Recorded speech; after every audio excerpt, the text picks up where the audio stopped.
तो हिंसा प्रभावित मणिपुर के हालात पर केंद्र सरकार लगातार नजर बनाए हुए है। अब जानकारी आई है कि केंद्रीय गृह मंत्रालय ने राज्य में केंद्रीय पुलिस बल की 50 अतिरिक्त कंपनियां भेजने का फैसला किया है। 1.5 साल से हिंसा प्रभावित मणिपुर के हालात पर लगातार केंद्र सरकार की नज़र बनी हुई है। ताज़ा हिंसा के बाद लगातार गृह मंत्री ने उच्च स्तरीय बैठकें की हैं, गृह मंत्रालय में बैठकें हुई हैं।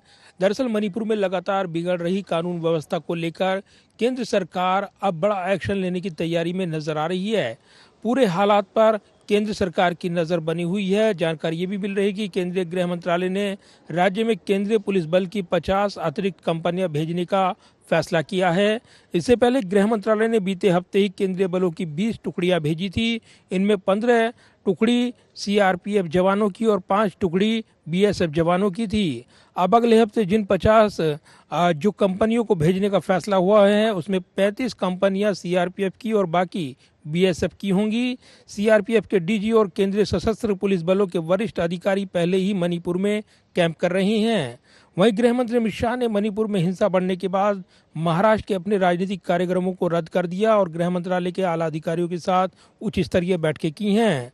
वहीं राज्य की बीजेपी सरकार पर स्थिरता का संकट भी दिख रहा है। सरकार में शामिल नेशनल पीपुल्स पार्टी यानी एनपीपी ने सरकार से अपना समर्थन वापस ले लिया है। एनपीपी का कहना है कि राज्य सरकार अल्पमत में है। एनपीपी ने दावा किया है कि कुकी समुदाय के 7 विधायक बीजेपी सरकार से नाराज हैं। ऐसे में बीजेपी को विधानसभा में बहुमत साबित करने के लिए संघर्ष करना पड़ सकता है। 60 सदस्यों वाली मणिपुर की विधानसभा में बीजेपी के पास फिलहाल 37 विधायकों का समर्थन है। राज्य में बीजेपी के अंदर ही पिछले 1 साल में कई बार ये आवाजें उठी हैं कि मुख्यमंत्री एन बीरेन सिंह को हटा दिया जाए।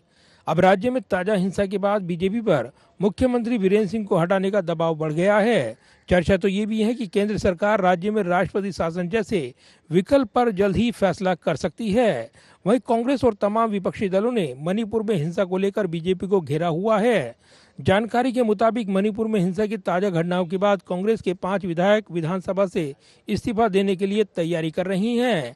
ऐसे में मणिपुर का संकट लगातार बना हुआ है और पूरे हालात पर केंद्र सरकार की नज़र भी बनी हुई है। लेकिन जिस तरीके से अभी तक जो हालात हैं वो निश्चित तौर पर चिंताएं पैदा करते हैं और यही वजह है कि अब अतिरिक्त कंपनियां भेजने का भी निर्णय हुआ है। यानी पूरे हालात पर लगातार नज़र रखी जा रही है।